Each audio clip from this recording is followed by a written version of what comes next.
J'ai pas mal hésité à faire ce podcast et en même temps, maintenant que j'y suis, autant ne pas y aller par quatre chemins. Donc si tu es susceptible et que tu as ta petite fierté trop accrochée, je te conseille de passer ton chemin. Et je sais plus quelle expression utiliser avec chemin dedans pour te prévenir. Il y a plein d'endroits où on peut me censurer, mais dans mes contenus, je joue à domicile. Alors pardon pour ceux qui se reconnaîtraient dans ce qui suit. Je préfère risquer de vous offenser plutôt que de révéler ce que je pense. Même si je sais d'expérience qu'il va y en avoir pour lire ou écouter en diagonale et me faire dire ce que je ne dis pas. Je m'en bats les couilles en fait. Venons-en au sujet. J'observe, depuis longtemps, que les outils et les méthodes censés nous élever et contribuer à plus de conscience sont utilisés pour l'exact inverse. C'est-à-dire pour maintenir le déni, le sien ou celui de l'autre, pour manipuler l'autre consciemment ou non. Ou tout bonnement comme arme pour écraser les autres en prenant l'ascendant avec une pseudo-expertise. En clair, tu te caches derrière un outil, une connaissance ou une prise de conscience pour justifier tes comportements de prise de pouvoir et pour fermer les yeux sur tes propres travers. CNV, analyse transactionnelle, effet miroir, spiritualité sans dogme, profilage de personnalité, tout y passe. Globalement, on parle de gens qui sont sûrs d'avoir raison. Il y en a partout, on s'entend. Mais alors dans la sphère coaching, thérapie, spiritualité, ça devient un sport de compétition et carrément toxique. Bon, ce sera plus clair avec quelques exemples, donc c'est parti pour le carnage. On va parler de 7 outils ou de 7 concepts. Petit disclaimer, petite précision préventive. Je ne suis absolument pas en train de critiquer l'utilisation de ces outils. Je reconnais la valeur qu'ils peuvent apporter. Je reconnais les personnes qui les transmettent. Simplement, il y a des choses que j'observe avec lesquelles je ne suis pas en accord.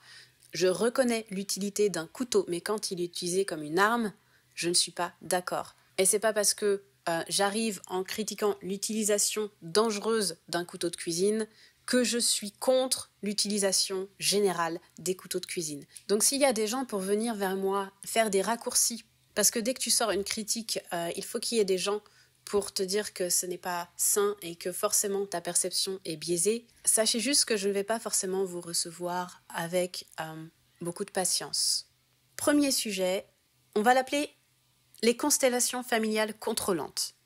En fait, plus largement, quand tu proposes un process expérientiel, quelque chose qui immerge la personne dans une expérience et qu'au terme de cette expérience, c'est toi qui tires des conclusions à la place de la personne.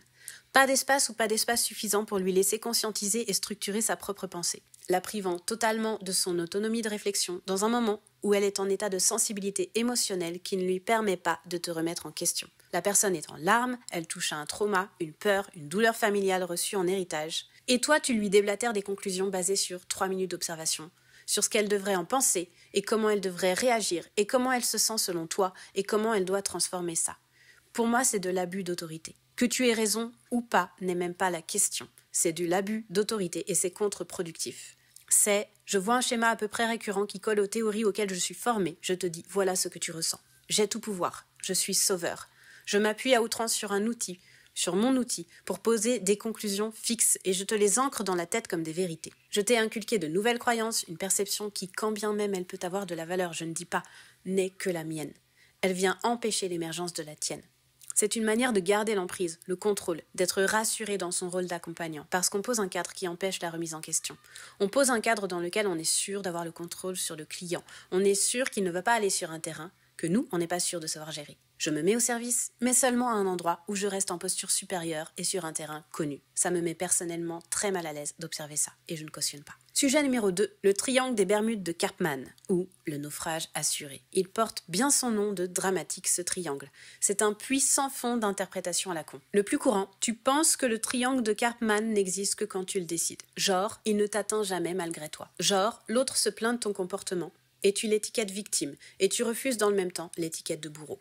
Donc tu lui demandes de prendre la responsabilité de ce qu'il vit dans sa posture de victime pour le sauver du triangle. Vois-tu l'ironie ? Même les conseils de la page Wikipédia sur le sujet conseillent, je cite, d'assurer notre protection en arrêtant l'interaction, en exprimant clairement à son interlocuteur le besoin qu'il a de prendre du recul. Pardonne-moi, simple mortel, j'ai identifié ici un schéma psychologique d'une complexité telle que tu n'es pas en mesure de le percevoir, mais je vais nous sauver tous deux de ce péril en te demandant de bien vouloir te remettre en question. Est-ce qu'on en parle du raccourci énorme selon lequel, parce que tu identifies la dynamique triangulaire, tu n'en fais pas partie et l'autre seul en est responsable? Donc tu lui demandes de prendre la responsabilité de ce qu'il vit dans sa posture de victime. Tu oublies au passage de prendre la responsabilité de ce que tu déclenches dans la posture de bourreau qu'il perçoit en toi. Le biais ici, c'est que quand on veut supprimer dans sa vie cette dynamique, on refuse de la regarder quand elle est en action. Ah non, je n'en veux pas.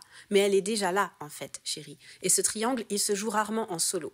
Dans une interaction, il est entretenu par les deux parties. C'est pas seulement dans le regard que l'autre porte sur toi que ça existe, c'est dans la dynamique relationnelle réciproque que ça s'installe en amont. Donc, si l'autre a quelque chose à redire, c'est pas nécessairement parce qu'il se positionne en victime avec sa perception de pauvre petite chose qui ne comprend rien aussi bien que toi. Certes, c'est de sa responsabilité de se positionner ainsi, mais ça peut aussi être directement lié au fait que tu t'es comporté comme un con. Parfois, c'est pas plus compliqué que ça. Cela dit, c'est sûr que si tu refuses l'image du bourreau, tu ne risques pas de saisir ce qui se passe quand effectivement tu le deviens dans l'univers de l'autre. Et tu ne risques pas de participer à la résolution de ce ressenti. Le problème avec la condescendance, c'est que ça rend aveugle. Et un condescendant sauveur, il n'y a rien à faire. Il va te laisser dire ce que tu penses en l'ignorant avec la plus grande compassion du monde, sans une seconde se rendre compte qu'il te prend pour un imbécile. Mon conseil ? Ne parle jamais de dynamique karpmanienne, sans d'abord considérer que tu es entré dans le triangle de toi-même au même titre que l'autre. Parce qu'entre nous, à vous, si tu parles de ce triangle-là et que tu n'es pas inclus dedans, tu vas positionner chaque personne à un endroit du triangle et tu vas étudier la dynamique dans son ensemble. Alors pourquoi quand tu parles de ce triangle et que tu inclus dedans, tu ne te considères pas comme faisant partie du triangle? Sujet numéro 3, c'est la faute aux énergies. Ou alors c'est la faute aux planètes, à Mercure en rétrograde, à la pleine lune, aux tempêtes solaires ou encore à ta sensibilité exceptionnelle qui t'oblige à demander un traitement particulier. En gros, si pour toi l'énergie c'est une manière d'extérioriser ta responsabilité en observant ce qui se passe en toi sans en prendre la paternité.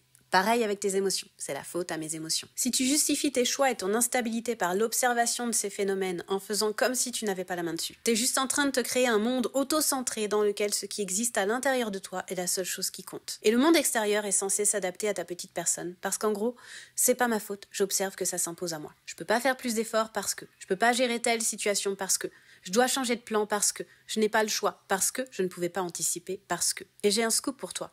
Moi aussi, je suis le centre de mon propre monde. Moi aussi, j'observe des mouvements indépendants de ma volonté logique. Moi aussi, je suis parfois chaotique dans ma manière d'essayer de suivre le mouvement. Et oui, moi aussi, des fois, j'ai grave envie de dire que c'est pas ma faute, parce que parfois, ça me dépasse. Par contre, si je décide d'aller dans une direction ou dans une autre, si je prends un virage, si j'avorte un projet, si je déçois quelqu'un, ce ne sera jamais de la faute d'un truc que j'ai observé et qui ne me laisse pas le choix. Ce sera le fruit d'une décision qui m'appartient. Même si ça s'impose à moi comme une évidence, je vais le doubler d'un choix de direction et je vais réfléchir aux conséquences pour moi et pour les autres. Je vais assumer en prenant à mon compte ce que ça engendre. Les mouvements d'énergie ne sont pas des paravents derrière lesquels tu te caches pour échapper à la critique ou à la remise en question. Vivre dans le flot ne dispense personne de prendre sa part de responsabilité.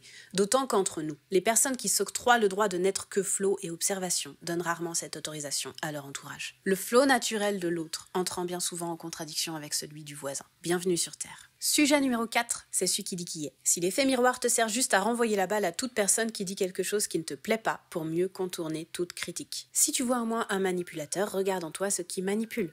Il est intéressant que tu sois en réaction par rapport à mon post. Quelle est la part que tu refuses en toi? Ce genre de conneries. Je ne m'étends même pas dessus. Le miroir magique, c'est un truc de cours de récréation. À notre niveau, on est censé l'utiliser dans le sens inverse, en fait, pour regarder en l'autre ce qu'on refuse de voir en soi, pas pour refuser de voir en soi ce que l'autre y perçoit. Comme tu peux pas le relire, je vais te le redire. Regarder en l'autre ce qu'on refuse de voir en soi, et non pas refuser de voir en soi ce que l'autre y perçoit. Sujet numéro 5, la censure non violente. Quand la non-violence te sert de prétexte pour refuser d'entendre ce que les autres ont à te reprocher, ou comme manière d'esquiver la sensibilité heurtée de l'autre pour protéger la tienne. Là, tu vas être en mode « tu as le mauvais rôle puisque tu n'as pas la forme d'expression consacrée. Tu es le moins sage des deux puisque tu laisses l'émotionnel influer sur ton expression. » Sauf qu'une agression peut en être une, même quand elle n'en a pas les traits. C'est pas parce que quelque chose est dit poliment avec des jolis mots détachés que ça retire tout potentiel destructeur à l'expression. La forme n'est que la forme. Et je suis pas formée en communication non violente, mais j'ose espérer qu'on aborde plus que la manière de déguiser une information violente en information confusante. Dans ma vie, j'ai rarement été aussi maltraitée que par le silence et l'indifférence. Et par l'écart entre la douceur des mots et la brutalité des oublis. Je m'en contrecarre qu'on communique avec moi de manière non violente. S'il n'y a que la communication qui se passe de violence et que les actes autour ne prennent pas soin de moi. c'est encore pire en fait. Parce que les mots doux deviennent amers, les déclarations d'affection mensongères, on ne croit plus en rien et la confiance s'effondre sur elle-même. Et bien souvent, on est pris de haut de manière insupportable. Je préfère la congruence à la non-violence. Et quand, comme moi, on a cette violence en soi de toute façon, qui d'une manière ou d'une autre doit s'exprimer, on sait qu'elle ne se supprime pas. Elle se déplace, elle se transforme ou elle s'applique à une cause spécifique. Mais non, tu ne la supprimes pas en la camouflant derrière une jolie façade. Si tu crois que tu es aux petits soins et bienveillant parce que tu contrôles au millimètre la douce formulation de tes phrases, tu te fous le doigt dans l'œil en fait. Invitation bienveillante de ma part. Considère que la violence a bien des formes. Considère la violence que tu fais subir à l'autre quand il t'en fait part. Considère la violence pour lui de ne pas être entendu. Ça ne veut pas dire que tu négliges les limites que tu t'es fixées pour rester safe selon tes critères. Ça ne veut pas dire que tu ne peux pas exprimer ton besoin d'un cadre ou d'une formulation différent. Juste, t'as pas le monopole de la définition de ce qui est blessant et nocif. Tu ne peux pas exiger la dissolution de ce qui te heurte en faisant l'impasse sur ce qui heurte l'autre. Tu ne peux pas prendre la violence de la forme comme prétexte pour ignorer la violence du fond. Ou alors tu ne veux pas de réciprocité. Ça te saoule de faire l'effort. Ce que l'autre ressent t'importe peu. Est-ce que cette relation a une raison suffisante de perdurer alors ? Sujet numéro 6, très vite, mais vraiment très vite. Si tu te dis sans dogme, mais que tu expliques aux autres qu'il y a une bonne et une mauvaise manière de croire. Je pense qu'un jour je développerai sur ce point, qui mérite une semaine de podcast à lui tout seul, mais aujourd'hui je vais juste le citer, si tant est que ça fasse écho chez quelqu'un. Sujet numéro 7, le profilage sauvage. Si tu tires des conclusions sur les autres sur la seule base de ton intuition ou d'un quelconque outil de profilage, et sans jamais prendre le temps de les écouter, les autres, en profondeur pour comprendre ce qui se joue selon leur perception. Là, t'es juste imbu de toi-même et tu prends surtout pas le risque d'apprendre que t'étais à côté de la plaque. Tu t'auto-persuades que tu sais cerner les gens, et je parie ma main au bûcher, ça veut rien dire, je sais, que tu fais des projections à balles qui ne concernent que tes propres complexes. Human Design, MBTI, DISC, tout est bon pour croire qu'on connaît l'autre mieux qu'il ne se connaît. Et je me méfie beaucoup de ça. Et même si je suis une grande fan de Human Design, je tente toujours d'être hyper attentive à proposer une approche centrée sur l'expérimentation de la personne et non sur un combo de régurgitation théorique et d'observation biaisée. Toi, t'es comme ci, toi, t'es comme ça. Ça me plaît pas trop. Encore une fois, je trouve que c'est de l'abus et du jeu de pouvoir. Un outil reste un outil. Je m'amuse à faire des hypothèses si je veux. Ça veut pas dire que je suis légitime à les annoncer comme des vérités à tout bout de champ. Pareil pour vos analyses psychologiques à 2 balles en commentaire à la lecture d'un post. Mon Dieu, pitié, rembellez-moi ça. En bref et pour conclure, aucune spiritualité, aucun schéma psychologique, aucune méthode énergétique ne peut se passer de l'apprentissage du lien à l'autre. Tout ce que je viens de citer, ce sont tes manières de t'éloigner de l'autre pour te protéger de ce lien. Et ce sont des manières d'éloigner l'autre pour te protéger de ce qu'il voit en toi que tu n'as pas envie de regarder. C'est pas de la sagesse, c'est pas une intuition brillante, c'est pas un détachement pseudo-divin, c'est pas un don d'analyse subtile. C'est la même merdasse humaine que tout le monde vit. Et que tu ne veux pas voir parce que tu es centré sur ta petite personne, quoi que tu en dises, quoi que tu t'en dises. Alors on cesse de se raconter des histoires et on met les mains dans le cambouis pour utiliser les outils à disposition correctement, c'est-à-dire avec le respect de l'autre, avec l'écoute de l'autre, en prenant aussi en compte sa propre responsabilité, en arrêtant de se prendre pour plus sachant que le commun des mortels.